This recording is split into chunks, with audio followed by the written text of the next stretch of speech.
The Great Hall of the Galactic Council stretched as far as the eye could see. Thousands of beings from 47 different species sat in their designated sections. Some had scales, some had fur, and others looked like walking crystals. Above them all floated the symbol of the Galactic Empire, a circle of stars that represented their united power across the galaxy. Ambassador Sarah Chen stood alone at the speaker's platform. She was small compared to most beings in the room. Her simple gray suit looked plain, next to the elaborate robes and armor worn by other delegates. But her eyes were steady as she looked at the council leader seated on the high bench. "We come in peace," Sarah said. Her voice was calm and clear. "Humanity wishes to join the galactic community as friends and trading partners. We have much to offer and much to learn." The reptilian Vaxor leaned forward. He was the supreme military commander of the Empire. His scales gleamed like polished emeralds, and his yellow eyes studied the human with something close to amusement. "How generous of you, little one. Tell us, how long has your species traveled the stars?" 213 years, Sarah replied. A wave of clicking, buzzing, and what might have been laughter rippled through the chamber. The insectoid Clithvara, first strategist of the fleet, tapped her many legs on the floor. "We have species in this council who achieved faster-than-light travel when your ancestors were still living in caves." Sarah's expression did not change. "That may be true, but we are here now and we ask only for respect and peaceful relations." "Respect must be earned," Vaxor said. He brought up a holographic display that showed a star system on the border between human and Empire space. "This system, Epsilon 7, is rich in minerals we require. Your colony ships are heading there. You will turn them back." "That system is unclaimed territory," Sarah said. "Under the Treaty of Stellar Commons, any species may settle unclaimed systems. We studied your laws before we came." Clithvara's mandibles clicked in what might have been a smile. "The treaty applies to member species. You are not members. You are newcomers who must prove themselves worthy." Sarah took a deep breath. Around her, the vast chamber felt suddenly heavy. "I must ask the council to reconsider. We truly wish for peace, but we will defend what is ours." This time the laughter was louder. Vaxor stood, his impressive height making Sarah look even smaller. "Defend with what? Your primitive ships? Your basic weapons? We have seen your technology, human. You are children playing with toys." "I am authorized to share something with you," Sarah said. She activated her own holographic display. Images appeared in the air. Cities in flames, mushroom clouds rising into the sky, trenches filled with soldiers, ships sinking into dark water. This is Earth's history. For 12,000 years we have recorded our conflicts. We have fought with every weapon we could create: sticks and stones, swords and spears, gunpowder and bullets, chemical weapons, nuclear weapons. We have fought in every environment, on land, at sea, in the air, and now in space. The chamber grew quieter. Some delegates leaned forward to see the images better. "We have fought each other over land, resources, ideas, and gods," Sarah continued. "We have nearly destroyed ourselves 3 times. Every generation of humans has known war. It is in our history, our literature, our art. We have studied it, perfected it, and learned to fear it." She closed the display and looked directly at Vaxor. "We do not want war with the Empire. We want peace. But if you force us to fight, you need to understand what you are waking up. Humanity has spent its entire existence learning one skill better than any other: how to kill efficiently." Vaxor's laugh was a deep rumble. "You think your barbaric past frightens us? We are the Galactic Empire. We have ended rebellions on 1,000 worlds. Your entire species lives on one planet and a few scattered colonies." "That is true," Sarah acknowledged. "You are bigger, older, and more powerful. But size is not everything. Commander Vaxor, First Strategist Clithvara, honored council members, I am giving you an official warning. If you attack humanity, you will regret it. We will show you things you have never seen before. We will fight in ways you cannot imagine, and we will not stop until either we win or we are extinct." The silence that followed was brief. Then Vaxor laughed again and others joined him. Such courage from such a small species. "Very well, human. You have 1 week to withdraw your ships from Epsilon 7. If you do not, we will remove them for you. Consider this the Empire's mercy, giving you time to see reason." Sarah bowed slightly. "I have delivered my message. I hope you will think carefully about your choice." As she walked back down the long aisle toward the exit, she heard the delegates discussing her words. Some found them amusing. Others found them concerning, but most dismissed them as the desperate bluff of a weak species trying to appear strong. Sarah reached the door and looked back one final time. She saw Vaxor speaking with Clithvara, both of them gesturing at holographic battle plans. They were already planning their attack. She whispered to herself too quietly for anyone else to hear. "We tried to warn you. Whatever happens next is your choice, not ours." 1 week later, human colony ships continued toward Epsilon 7. The Empire assembled a subjugation fleet of 300 warships. It was, by all calculations, more than enough force to crush any resistance from the primitive humans. The Empire had made its decision. Soon they would learn if the humans' warning had been genuine or empty words. The countdown to first contact had begun. The Imperial fleet emerged from faster-than-light travel at the edge of the Epsilon 7 system. 300 warships arranged themselves in the traditional formation, a display of overwhelming power. Admiral Vaxor watched from the bridge of his flagship, the Eternal Dominion. "Scan for human vessels," he ordered. His sensor officer, a being with 4 eyes and blue skin, worked the controls. "I am detecting 17 ships, Admiral. They appear to be a mix of colony vessels and small military escorts." Vaxor's tail swished with satisfaction. 17 against 300. "This will be over quickly. Open a channel." The main screen flickered to life. A human face appeared, a man with gray hair and tired eyes. He wore a military uniform with strange symbols on it. "This is Captain James Rodriguez of the UESS Defiance. I assume you are here to attack us." "I am Supreme Military Commander Vaxor of the Galactic Empire," Vaxor replied. "You were warned to leave this system. You did not. Now you will face the consequences. Surrender immediately and your lives will be spared." Rodriguez smiled, but it was not a friendly expression. "No, I don't think we will." "You were warned too, Commander. You should have believed us." The screen went dark. Vaxor felt a moment of confusion. "What are they doing?" His answer came in the form of music. Every speaker on every Imperial ship suddenly blared with sound. It was loud, aggressive music with heavy drums and screaming guitars. The lyrics were in English, but the translation came through. "We will fight until the end. We will never surrender. We will make you remember our names. Shut that off." Vaxor roared. His communications officer frantically worked to block the signal, but it kept coming through. "All ships begin attack pattern 7, Vaxor ordered. "Target their military vessels first." The Imperial fleet moved forward in perfect formation, their weapons charged, ready to fire. Then the human ships did something unexpected. They scattered in all directions, moving at speeds that seemed reckless. 3 of them dove straight toward the Imperial formation. "They are on a collision course," the tactical officer shouted. "Destroy them," Vaxor commanded. Energy beams lanced out from dozens of Imperial ships. 2 of the human vessels exploded in brilliant fireballs, but the third one got through. At the last second, it changed course slightly and passed between 2 Imperial cruisers. As it passed, it released dozens of small objects. "What was that?" Vaxor demanded. The objects exploded. They were simple nuclear weapons, primitive by galactic standards. But they were close, very close, and the radiation and electromagnetic pulse disabled both cruisers. "Impossible," Clithvara hissed from her station. "They sacrificed their own ship for 2 of ours?" More human ships were moving now, but not in any pattern the Imperial forces recognized. One moment they were running away, the next they were attacking from a different angle. They used the asteroid field in the system as cover, hiding behind rocks and emerging to fire before disappearing again. The Imperial ships tried to maintain formation, but the humans were not cooperating with standard battle tactics. They fought like pirates, like raiders, not like a proper military force. "They are launching missiles," the sensor officer reported. "Point defense will handle them," Vaxor said with confidence. But these were not normal missiles. Some were decoys that exploded in brilliant flashes, blinding sensors. Others were kinetic weapons, simple chunks of metal accelerated to incredible speeds. The Empire's energy shields, designed to stop energy weapons, did little against solid matter moving at a fraction of light speed.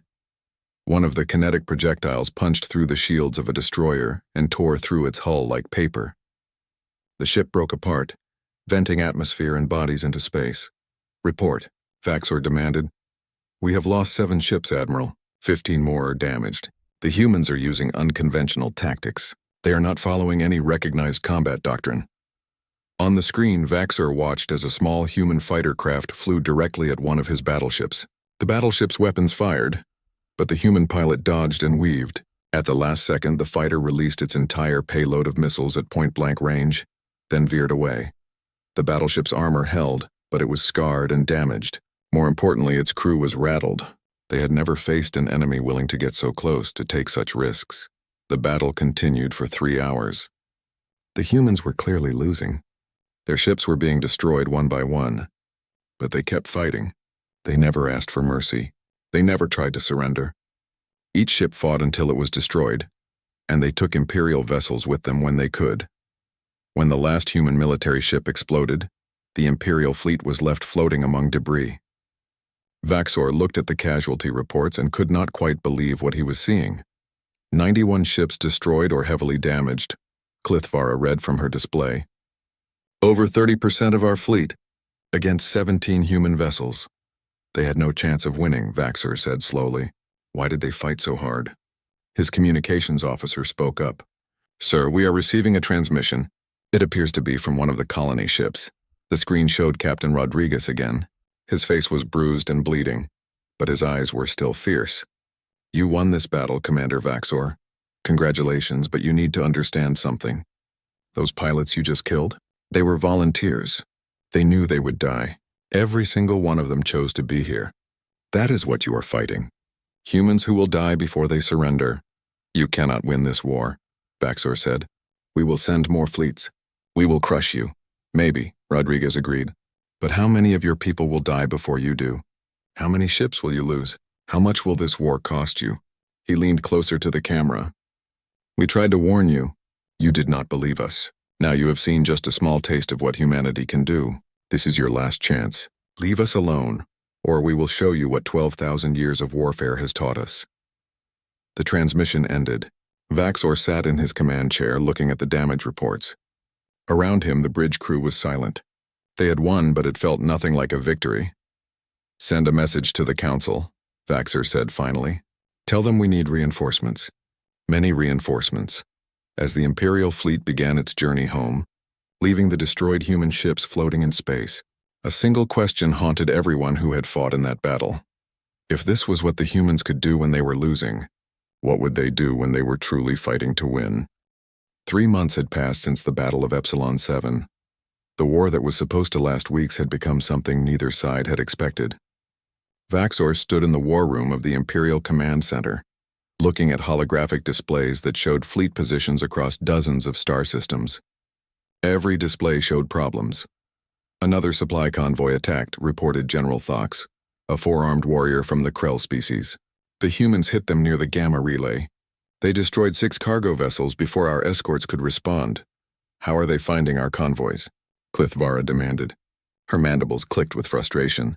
Our routes are encrypted. Our movements are random. They are using artificial intelligence, Thox explained. Our analysts believe the humans have created computer programs that can predict our movements by analyzing thousands of data points. It is technology that borders on illegal under galactic law. Vaxor slammed his fist on the table. And do these humans care about galactic law? They care about winning. That is all. The door opened and Ambassador Chen entered. She was escorted by guards but walked with the same calm confidence she had shown at the council.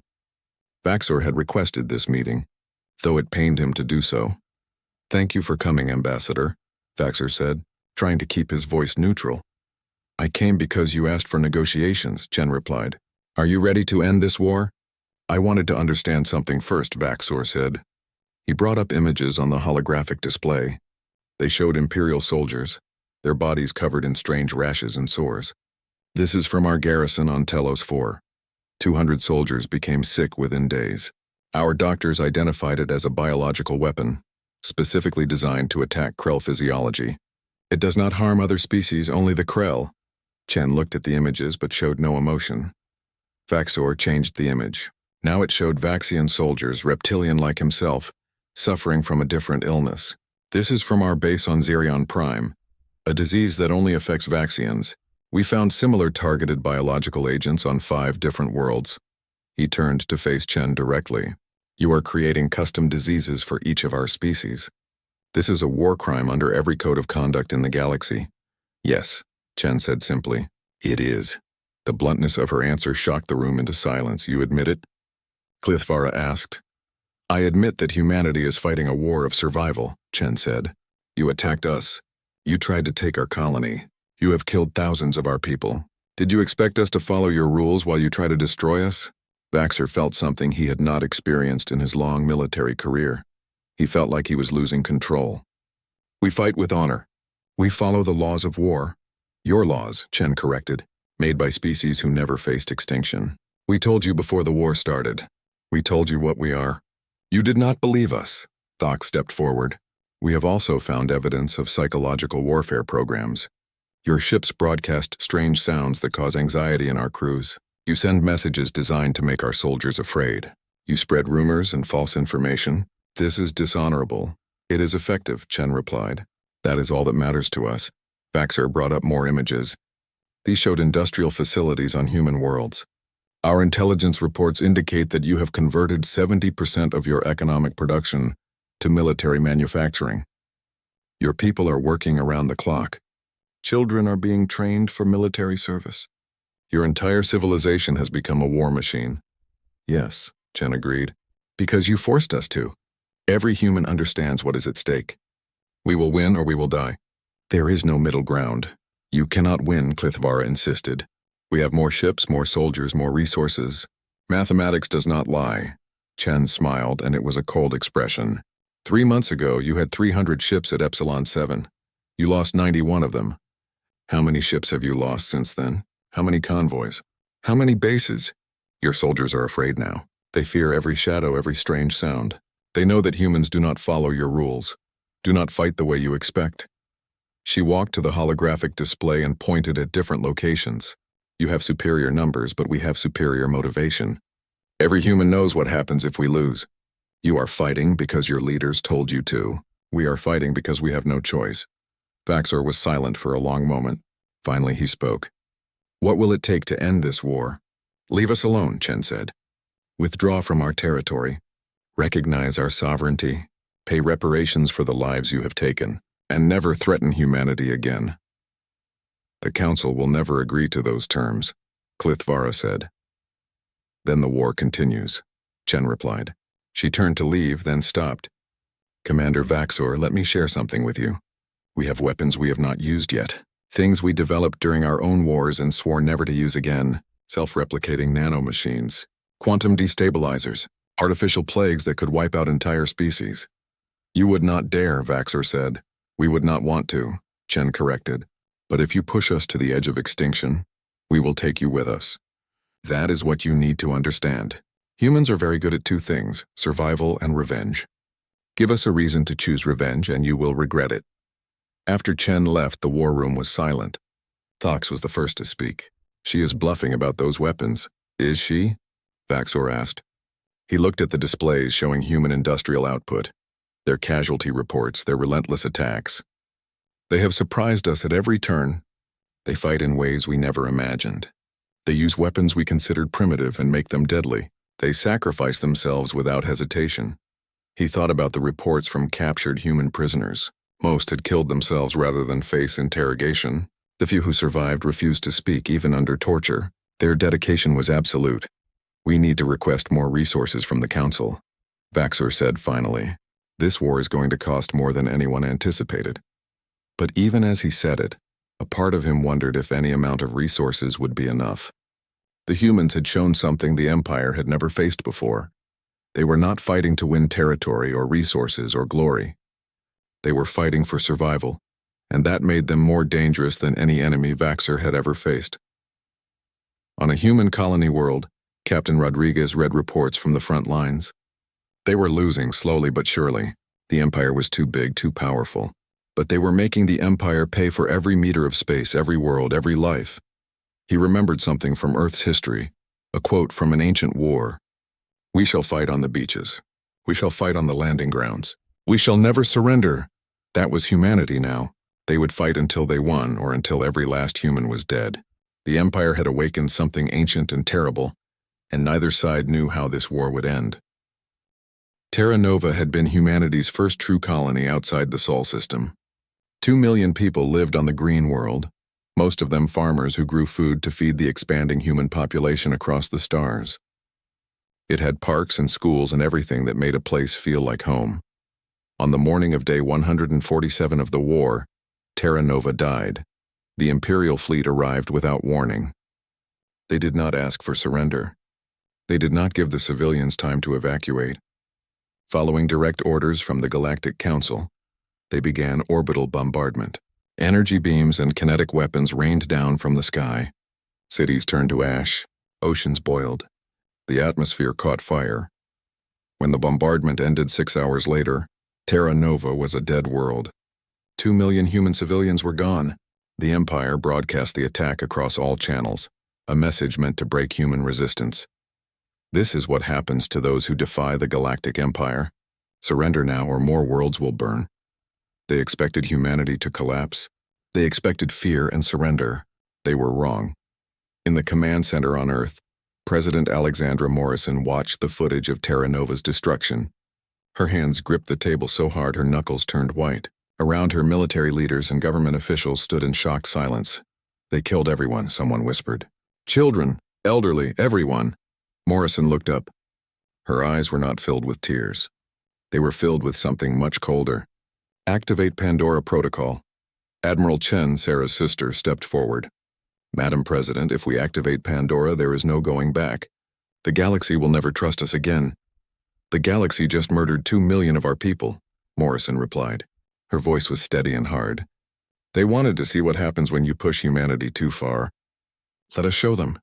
Across the galaxy, things began to wake up. Sleeper ships that had been launched from Earth centuries ago, long before first contact, suddenly activated. These were generation ships sent out when humanity first achieved slower-than-light travel. They had been drifting through space for 200 years, their crews in suspended animation. Now they woke. And they were not in empty space. They were in the heart of Imperial territory, on the outskirts of major systems near important trade routes. Humanity had been seeding the galaxy with hidden assets long before they ever met the Empire. On the Imperial world of Krath 7, the sabotage began at midnight. Spaceports exploded, power plants went dark, communication arrays were destroyed. By morning, the planet was in chaos. This happened on 17 worlds simultaneously. How is this possible? Vaxor demanded, staring at reports flooding in from across Imperial space. How are they doing this? The sleeper ships, Klithvara realized. She brought up star charts showing the locations of the attacks. They sent colonists into our territory decades ago. They have been hiding in the outer edges of systems, waiting. Waiting for what? Thox asked. For us to give them a reason to wake up, Klithvara answered. They planned for this. They planned for war before they even made first contact with us. But the sleeper ships were just the beginning. Human Special Forces teams trained in Earth's harsh gravity began operating deep in Imperial territory. Beings who had evolved in lighter gravity could not match human strength or endurance. A human soldier could fight in environments that would crush most species. Reports came in of impossible attacks. A team of 6 humans had destroyed an ammunition depot guarded by 100 Imperial soldiers. Another team had assassinated a high-ranking Imperial governor in his own palace. They moved like ghosts, struck like lightning, and disappeared before reinforcements could arrive. On the military front, humanity unveiled what they called the Reaper Network. It was an artificial intelligence unlike anything the galaxy had seen before. It coordinated attacks across hundreds of systems simultaneously. It predicted Imperial movements with frightening accuracy. It controlled drones, ships, and automated defenses all at once. The Empire's cyber warfare divisions tried to shut it down, but the Reaper adapted faster than they could react.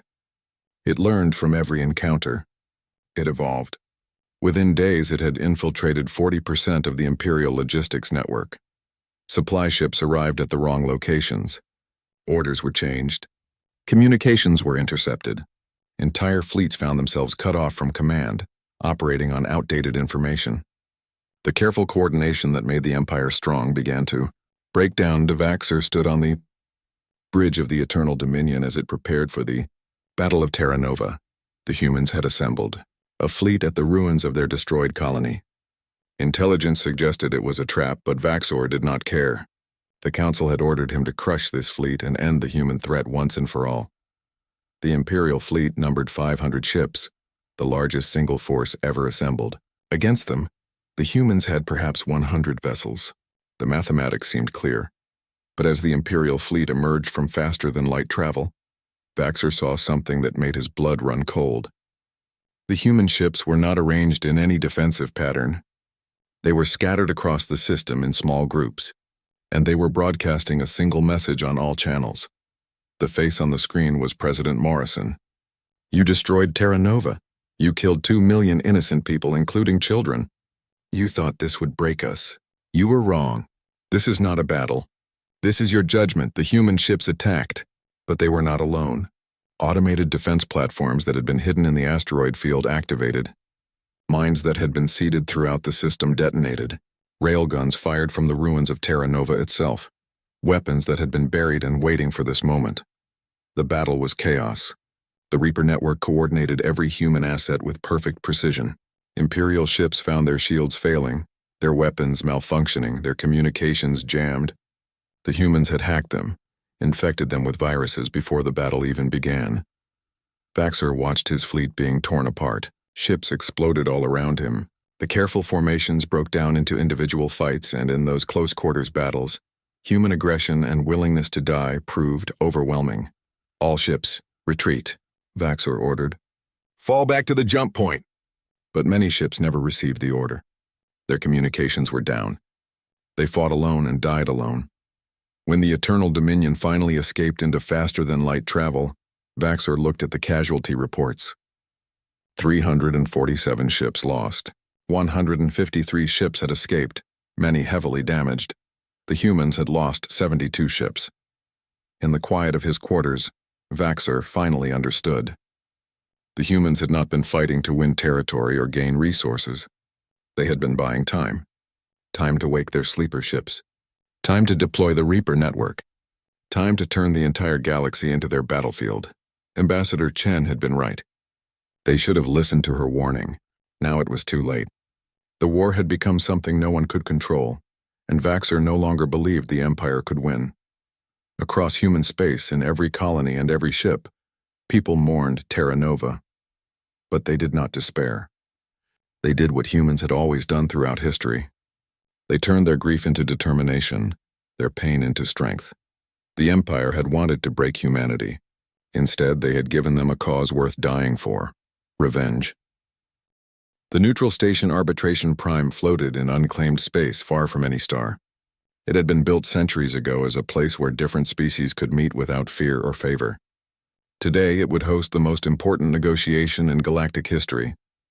Ambassador Sarah Chen arrived with a small delegation. She walked through corridors filled with representatives from dozens of species, all watching the humans with new eyes: fear, respect, curiosity. She saw all of these emotions. The galaxy had learned what humanity was capable of, and it would never forget. The negotiation chamber was a vast circular room with seats arranged in tiers. At the center sat the Galactic Council members, including Vaxor and Clithvara. Both looked tired. The war had aged them. 1 year had passed since the first battle at Epsilon 7. The galaxy had been transformed. The Empire had not fallen, but it had been humbled. 17 member species were demanding the Council's resignation. Internal rebellions had broken out on a dozen worlds. The economy was in collapse, and still, the humans kept fighting. "The Galactic Council calls this session to order," announced Speaker Veldon, an elderly being with silver skin. "We are here to discuss terms of peace with humanity," Chen stood. "Humanity is willing to discuss peace, but we will not accept anything less than complete independence and recognition of our sovereignty." "That is already agreed," Veldon said. "What else do you demand?" "Reparations," Chen stated. "You destroyed Terra Nova. 2 million civilians died. We want compensation for every life lost, every ship destroyed, every colony damaged." Murmurs ran through the chamber. Vaxor stood slowly. "The amount you are requesting would bankrupt half the Empire." "Then you should have thought about that before you started this war," Chen replied without sympathy. Clithvara's mandibles clicked angrily. "You cannot bankrupt the galaxy. It would cause suffering across hundreds of worlds. Our people are suffering right now. Chen said. Her voice grew harder. 3 billion humans are dead. 3 billion. Earth's orbit is filled with so much debris from destroyed ships that it will take centuries to clear. We have entire colonies that are nothing but graves. Do not talk to me about suffering when you are the ones who caused all of this. The chamber fell silent. The number was staggering. No one had realized how many humans had died. We also demand that those responsible for Terra Nova's destruction face justice, Chen continued. Under human law, they will be tried for war crimes and if found guilty, executed. Impossible, Veldon said. We cannot hand over council members to face execution. Then we have nothing more to discuss, Chen said. She turned to leave. Wait, Vaxor called out. Chen stopped but did not turn around. What will it take for you to accept peace? Chen finally turned. Everything I just stated. Plus one more thing. Humanity gets a permanent seat on the Galactic Council with full veto power over military actions. The chamber erupted in protests. Multiple species shouted objections. The very idea of giving humans such power was unthinkable. Veldon called for order. When the noise died down, he said, That is unprecedented. No species has ever been given such authority so quickly. No species has ever fought you to a standstill, Chen countered. You wanted to see if we were strong enough to earn respect? Well, here is your answer. We destroyed or damaged over 1,000 of your ships. We sabotaged 17 worlds. We created artificial intelligence that your best minds cannot defeat. We fought you across the entire galaxy and we are still fighting. If you want this war to end, you will meet our terms. Thok stood. And if we refuse? If we choose to keep fighting? Chen met his eyes. Then we finish what you started. We have weapons we have not used yet. The Reaper network is still learning, still growing. Our industrial capacity is still increasing. Every day this war continues, we get stronger and you get weaker. She paused. But more importantly, you need to ask yourself, do you want humanity inside the council where you can negotiate with us, or outside where we have no reason to follow your rules at all? The truth of her words hung in the air. The Empire had created something it could not control. The only question now was whether they would accept humanity as an equal, or continue fighting until both sides were destroyed.